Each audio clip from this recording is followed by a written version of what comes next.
Paraja fizike qarkullon intensivisht në Shqipëri, por konsumohet me shpejtësi.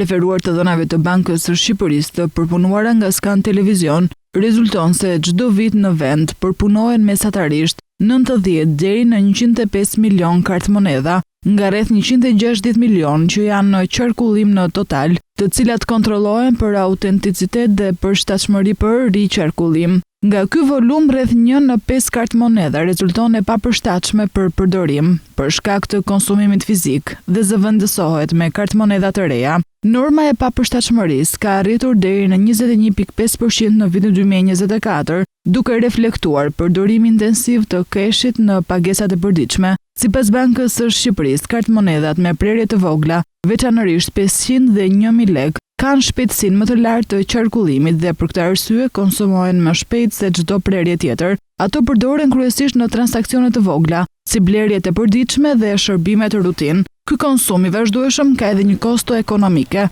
Studimet ndërkombëtare tregojnë se paraja fizike mund t'i kushtojë ekonomisë nga 1 deri në 1.7% të prodhimit të brendshëm bruto, ku përfshihen kostot e printimit, transporti, ruajtjes, sigurisë dhe përpunimit. Për Shqipërinë, kjo përkthehet në rreth 25 deri në 43 miliard lekë në vit, ose 250 deri në 430 milion euro.